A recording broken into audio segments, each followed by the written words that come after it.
Halo semuanya, selamat datang kembali di channel Oblitz. Hari ini kita bakal bahas sesuatu yang cukup berat, tapi penting banget buat jadi pelajaran kita bareng-bareng, yaitu anatomi tragedi kecelakaan kereta di Bekasi Timur yang terjadi April 2026 kemarin. Jujur, ini bukan sekedar kecelakaan biasa, karena melibatkan sebuah taksi listrik yang mogok di perlintasan. Dan ternyata efek dominonya jauh lebih mengerikan dari yang kita bayangkan, sampai melibatkan kereta cepat Argo Bromo Anggrek. Kita nggak cuma bakal bahas kronologinya, tapi bakal kupas tuntas dari sisi teknis kenapa mobil listrik bisa freeze di atas rel, kenapa sistem persinyalan bisa gagal, sampai solusi apa yang harusnya diterapkan biar kejadian serupa nggak terulang lagi. Jadi siapkan kopi kalian, kita bedah pelan-pelan supaya kita makin paham sama teknologi yang kita pakai sehari-hari. Oke, pertama, kita luruskan dulu satu mitos yang udah kayak urban legend di Indonesia. Medan magnet kereta api. Banyak yang bilang kalau rel kereta itu punya magnet raksasa yang bisa menyedot mobil sampai mati mesin. Well, secara teknis itu kurang tepat, apalagi buat mobil listrik modern. Penyebab utamanya sebenarnya jauh lebih teknis dan ada di dalam otak si mobil alias ECU, Electronic Control Unit. Mobil listrik itu sensitif banget sama yang namanya interferensi elektromagnetik atau anomali kelistrikan. Nah, di jalur seperti Bekasi Timur itu ada yang namanya jaringan listrik aliran atas yang tegangannya mencapai 1500 volt DC. Kabel raksasa di atas kereta itu memancarkan radiasi elektromagnetik yang kuat banget, terutama pas kereta melewat. Pas taksi listrik ini masuk ke area perlintasan, sistem sensornya mendeteksi adanya lonjakan frekuensi atau anomali dari jaringan listrik 1500 volt tadi. ECU membaca ini sebagai ancaman korsleting eksternal yang bisa membahayakan baterai utama. Masalahnya, mobil listrik modern itu punya protokol keamanan yang sangat ketat atau kita sebut fail-safe.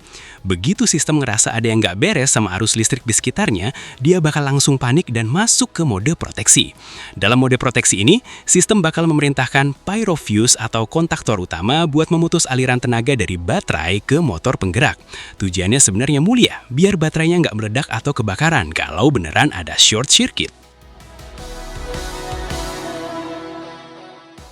Tapi apesnya, begitu tenaga diputus, sistem rem parkir elektronik atau EPB yang biasanya butuh daya buat rilis malah langsung mengunci secara otomatis sebagai prosedur standar keamanan saat mobil kehilangan daya atau total blackout.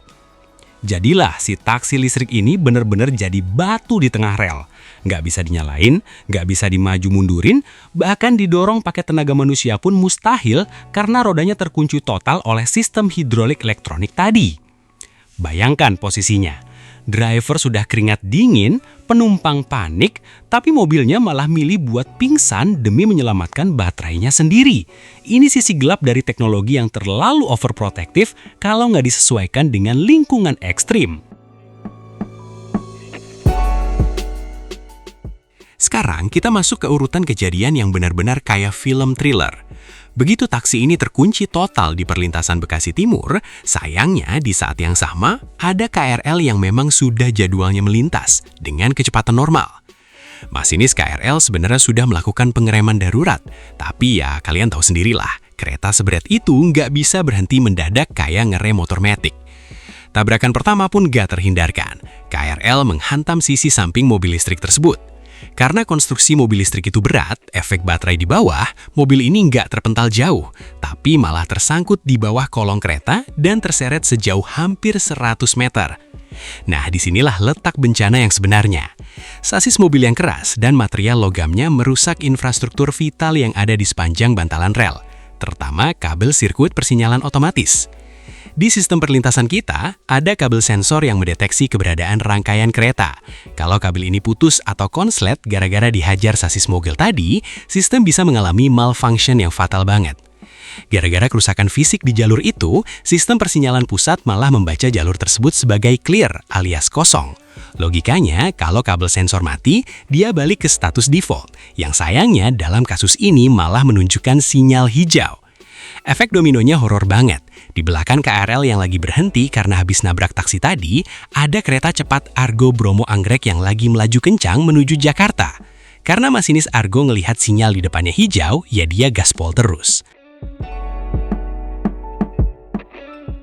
Masinis Argo Bromo Anggrek nggak dapat peringatan apapun di kabinnya kalau ada KRL yang berhenti darurat di depannya. Pas jarak sudah terlalu dekat dan mata melihat langsung ada rangkaian kereta diam, semuanya sudah terlambat. Benturan kedua terjadi dengan energi yang berkali-kali lebih besar. Argo Bromo Anggrek menghantam bagian belakang KRL. Ini yang bikin dampak rusakannya jadi masif banget karena terjadi di jalur yang padat. Hasilnya memilukan, 14 nyawa melayang dan 84 orang luka berat. Ini adalah pengingat keras kalau satu kesalahan kecil di sistem mobil bisa merembet ke kegagalan sistem transportasi massal yang skalanya jauh lebih besar. Kejadian ini jelas jadi tamparan buat produsen mobil listrik dan juga pengelola infrastruktur kereta api kita. Kita nggak bisa cuma menyalahkan takdir kalau teknologinya memang punya celah yang bisa diperbaiki. Langkah pertama yang menurut saya wajib hukumnya adalah pengadaan tuas manual darurat untuk rilis rem dan transmisi di setiap mobil listrik. Jadi, kalau mobil blackout, kita nggak butuh komputer buat ngelepas remnya. Harus ada semacam tuas mekanikal. Ya, beneran, pakai kabel baja fisik yang bisa ditarik driver buat rilis roda biar mobil minimal bisa didorong keluar dari area bahaya tanpa harus nunggu sistem elektronik bangun lagi. Kedua, dari sisi manufaktur, pelindung elektromagnetik atau shielding pada kabel sensor dan ECU harus ditingkatkan lagi. Mobil yang dijual di Indonesia harus tahan sama gangguan LAA 1500 volt kalau nggak mau jadi batu setiap lewat perlintasan. Lalu, buat pengelola rel, sistem persinyalan nggak boleh cuma mengandalkan kabel fisik di bantalan rel yang gampang rusak kalau ada benturan. Udah saatnya kita pakai deteksi berbasis optik atau radar di setiap perlintasan sebidang. Jadi, kalau ada benda asing yang diam di atas rel selama lebih dari 10 detik, sistem radar ini langsung ngirim sinyal darurat ke semua kereta di radius 5 km buat berhenti, tanpa peduli kabel sirkuitnya putus atau enggak. Intinya, teknologi itu bagus buat kenyamanan, tapi jangan sampai saking canggihnya dia malah lupa cara buat menyelamatkan manusia di situasi darurat. Kita butuh sistem yang smart, tapi tetap punya pintu keluar manual yang simple. Semoga tragedi di Bekasi Timur ini jadi yang terakhir ya, dan kita semua makin aware kalau di atas perlintasan kereta, kewaspadaan itu nomor 1, dan teknologi cuma alat bantu yang tetap punya keterbatasan. Stay safe di jalan ya guys!